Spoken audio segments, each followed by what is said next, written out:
selamat malam. Pada kesempatan kali ini saya mau menyampaikan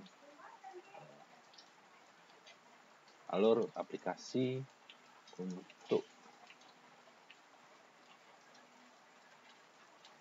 arus keluar masuk barang serta alur uang masuk kas.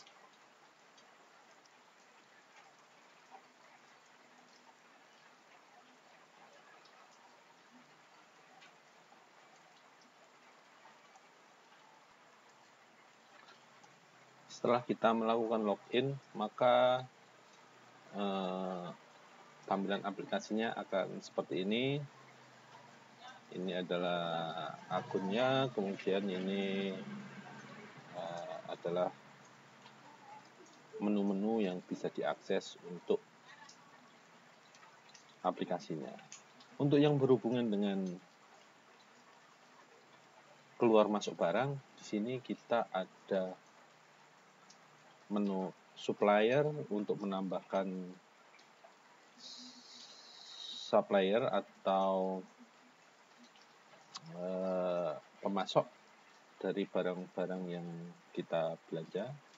Kemudian adalah barang adalah tabel yang berisi barang-barang yang ada di perusahaan kita, baik itu barang untuk produksi maupun barang untuk administrasi di kantor. Semua masuk di sana. Kemudian pengadaan ini berhubungan dengan belanja untuk stok, update stok yang ada di inventory kita.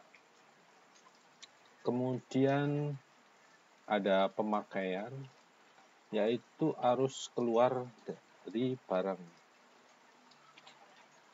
Arus keluar dari barang. Kemudian ada transfer. Transfer ini adalah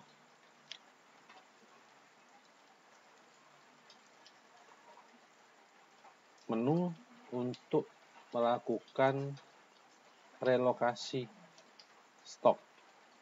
Misalnya cabang satu dengan cabang yang lain, karena di satu overstock, maka akan ditransfer ke cabang yang kurang stok. Itu menggunakan form transfer ini. Kemudian jurnal ini adalah untuk menginput transaksi. Kemudian seharusnya ada reportnya, yaitu report stok. Report stok yang intinya di situ terdapat update stok pada aplikasi kita. Oke, untuk stok saya taruh di sini dulu sementara. Kita akan coba masuk kembali.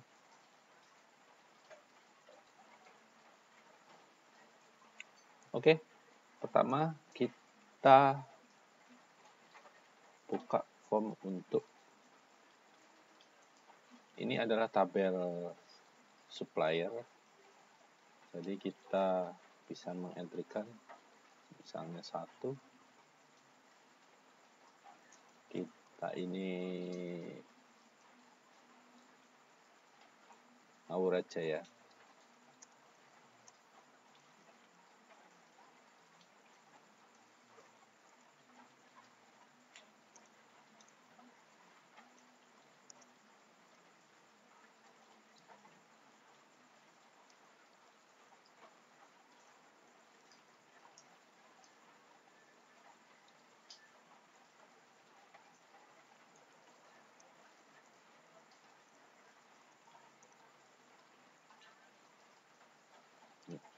Kita sudah punya satu list.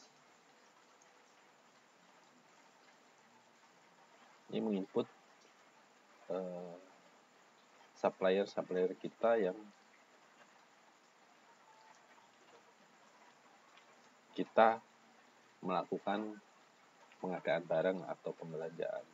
Kemudian kita juga harus membuat list barang pakai standar stok. Kemudian saya kategorikan, misalnya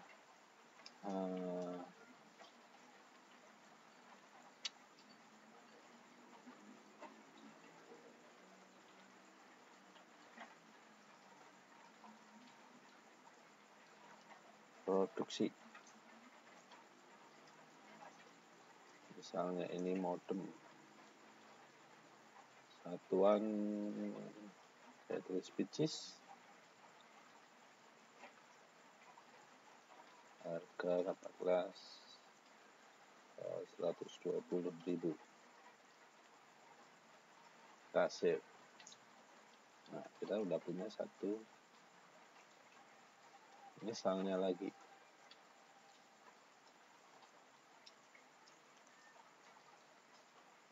ATK,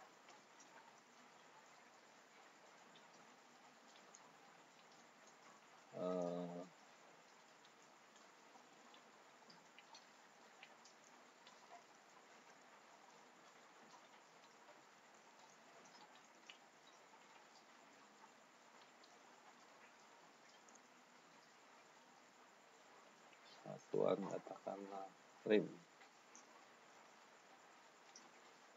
harga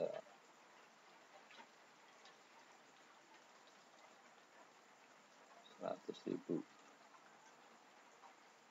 kita save. Ini adalah list, master list barang-barang yang ada di perusahaan kita.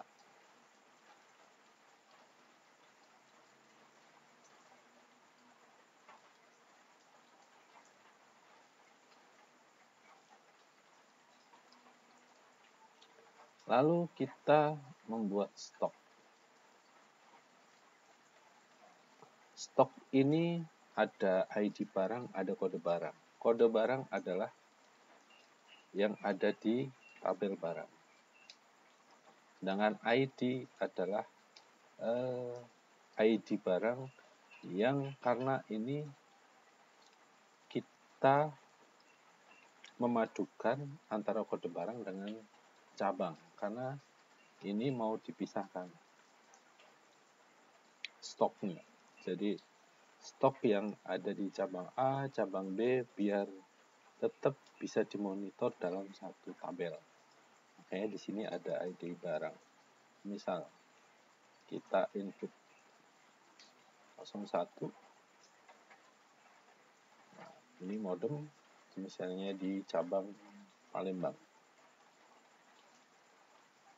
Kita isi stok awal katakanlah 10. 100. Maka update stoknya jadi 100. Kita save.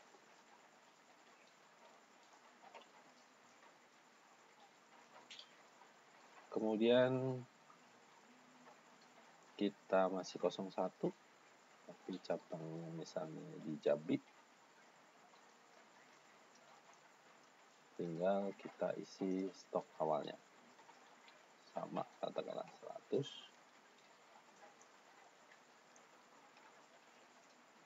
Jadi seperti ini untuk stoknya. Kemudian barang kedua,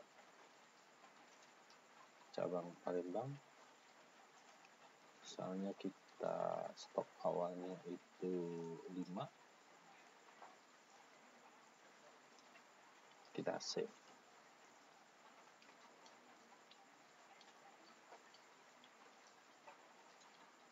Kalau barang 2 di Jambi, stok awalnya tanggal 3. Kita save. Oke, ini adalah stok untuk update stoknya.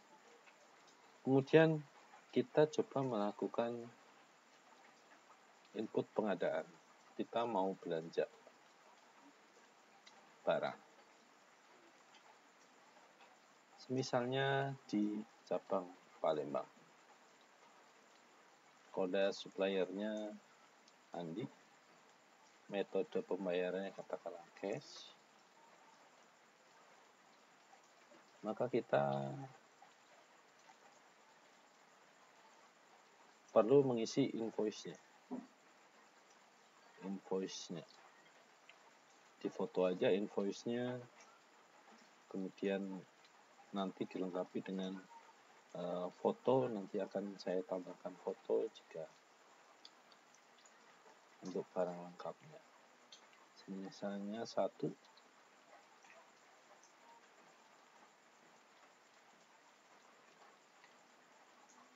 harganya tadi 120.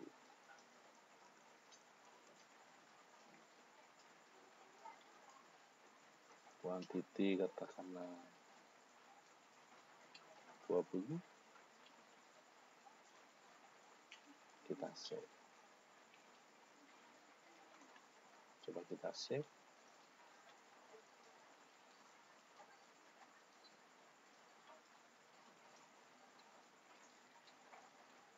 Kita lihat stoknya di cabang Palembang.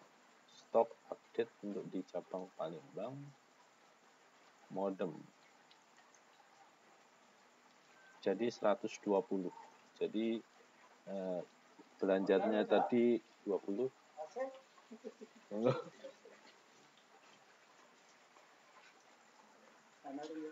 Bon.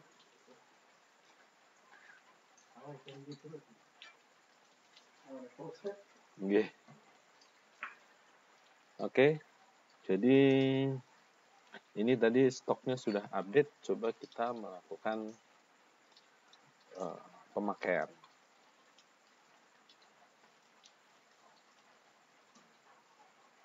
Pemakaian katakanlah ini di cabang Palembang. Kemudian request buy-nya katakanlah yang request ini.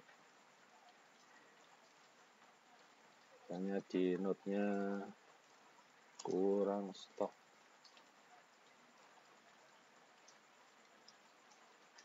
Kemudian di foto produknya, kemudian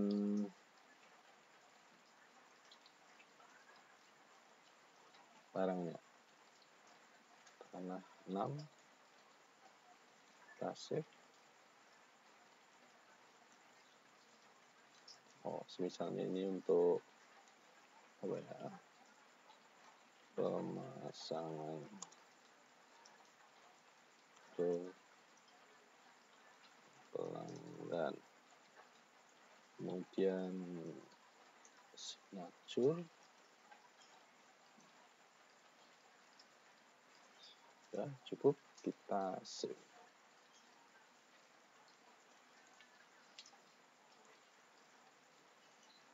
Seharusnya di Palembang stoknya akan berkurang 6 untuk modem.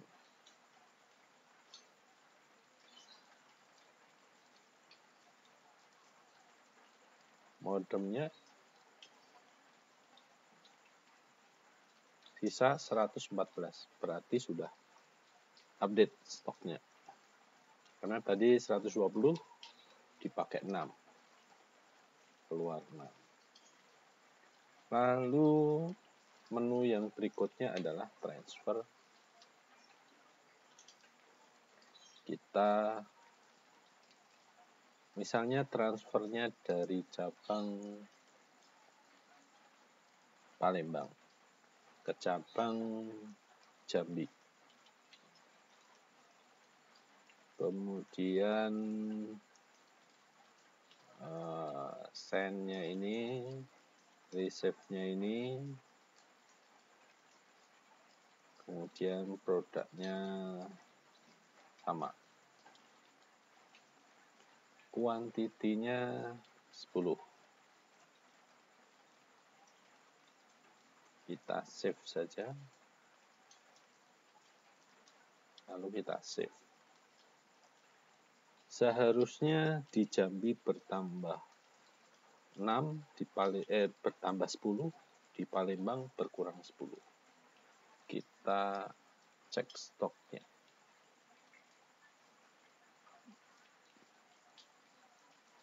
Di Jambi stoknya jadi 110, bertambah 10.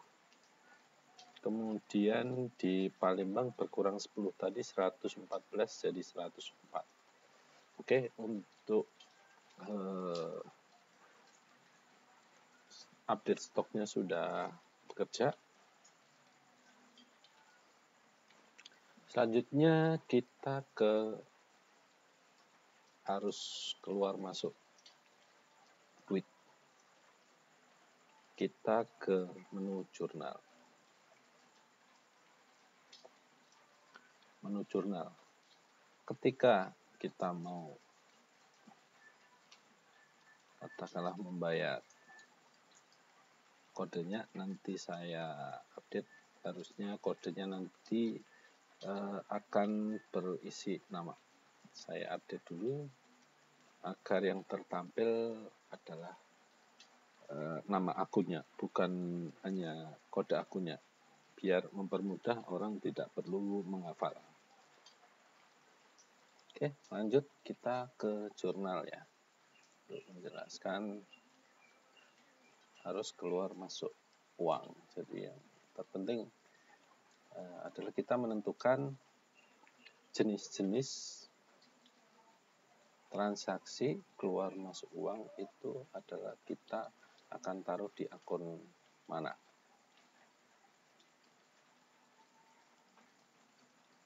Ini mungkin nanti kode dan keterangannya atau nama-nama akun ini bisa disesuaikan dengan kebutuhan yang ada di masing-masing perusahaan. Bahasanya atau kata-katanya bisa disesuaikan. Ini saya masih berdasarkan secara formal saja.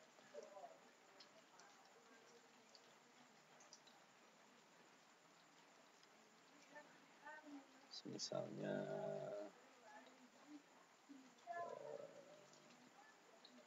beban perlengkapan toko, kita mau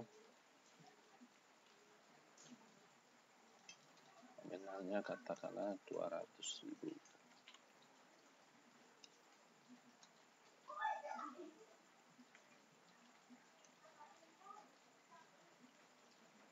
Udah kita save.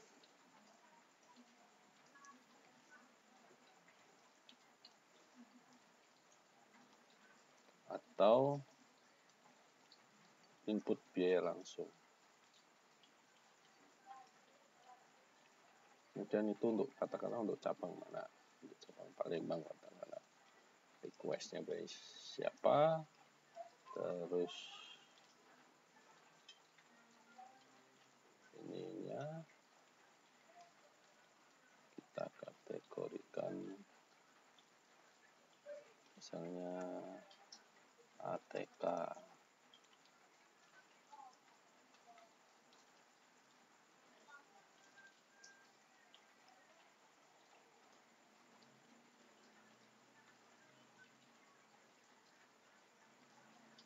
Atau jika memang ada rinciannya lagi,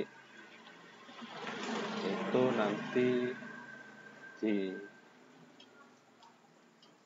ID pengadaannya atau ID detail biaya jika memang itu tidak masuk ke dalam stok barang. Kalau masuk ke stok barang, masukkan ke ID pengadaan. Jadi ID pengadaannya apa, itu yang dibayarkan. Jadi buatlah transaksi untuk misalnya ID pengadaan ini untuk membayar tagihan, membayar utang atas pembelanjaan yang dilakukan.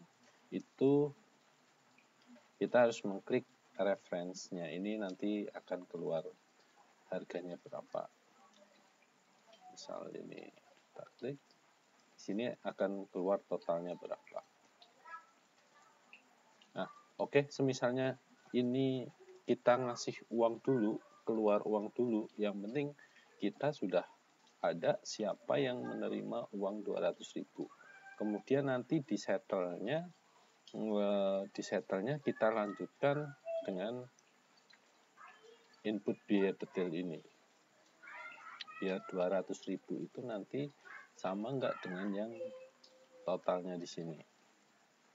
Seharusnya sama untuk biar balance settlement-nya. Kalau nggak sama, di input detail biayanya dikasih komponen uang kembali. Oke, kita save dulu.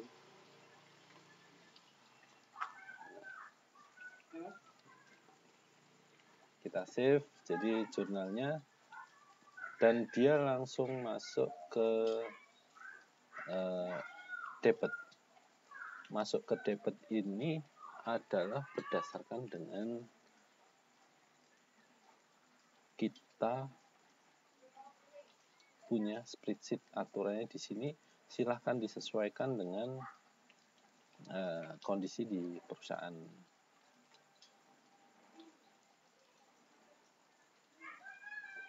Biasanya pakai model seperti apa. Jadi saya mereferensikan dari referen di sini. Anda bisa merubah misalnya itu harusnya masuk ke kredit, nggak masuk ke debit. Silahkan di settingnya di sini, di referen jurnal. Jadi ini adalah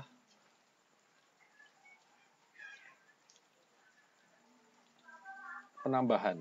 Jadi jika terjadi penambahan, itu statusnya apa? Debit apa kredit?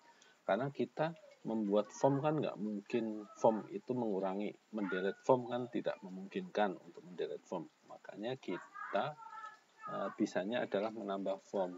Ketika kita menambah, itu statusnya apa? Untuk aktif, lancar, segala macam. Ini saya masih berdasarkan standar yang umum dipakai. Nah, ini kalau memang tidak cocok, silahkan diubah dari D ke K. K itu kredit, D debit. Oke, saya kira itu clear. Kemudian jika ingin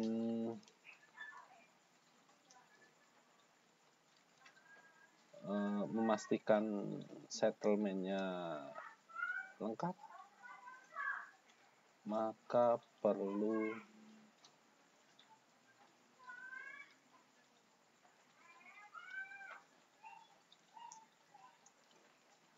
mengklik di sini. Lalu menambah ini, misalnya 200.000 itu dipakai untuk apa aja? Untuk barang apa aja, kuantiti berapa, terusan totalnya berapa. Ini bisa banyak barang, kemudian foto, nota sama barangnya untuk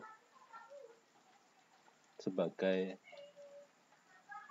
tanda settlement, di settle sampai balance 200.000, sampai balance 200.000 biar tidak terjadi biar sama antara duit yang dikeluarkan sama yang di settle. Tuh.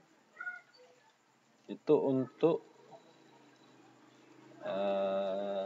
contoh jurnal dengan beban ya, beban atau biaya jika mengeluarkan duit. Kemudian jurnal untuk menginput pemasukan. Menginput pemasukan, misalnya kita masukkan sebagai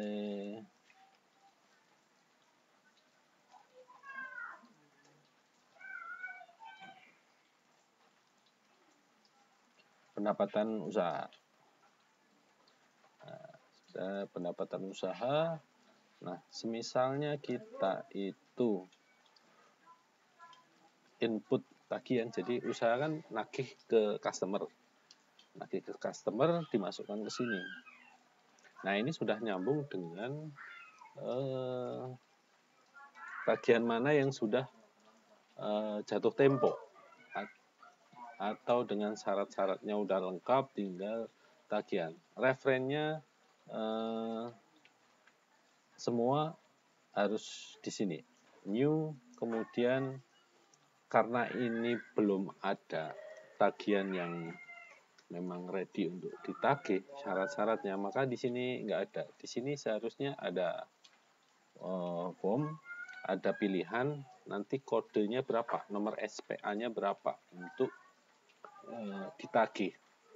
Kemudian diisi totalnya, kemudian di save, maka secara kemudian setelah di save itu nanti bisa beberapa nomor SPA langsung. Misalnya hari ini ada tagihan 5 SPA, itu bisa langsung diinput dalam satu jurnal biar di jurnalnya tidak terlalu banyak. Tetapi secara rinciannya semuanya bisa dimonitor. Jadi jika ini sudah input tagihan ini sudah kita isi, maka nilai nominal di sini sudah akan terisi otomatis dan dia akan ke debit atau kredit itu berdasarkan settingan yang di sini. Yang di sini tadi, misalnya tadi pendapatan usaha itu masuknya kredit, jadi ke kanan. Seperti itu, jadi saldonya masih menganut seperti itu, masih menganut seperti itu, bisa dirubah sesuai dengan kondisi di perusahaan. Saya kira untuk jurnal ini cukup sekian, dan di sini nanti saldonya akan update terus setiap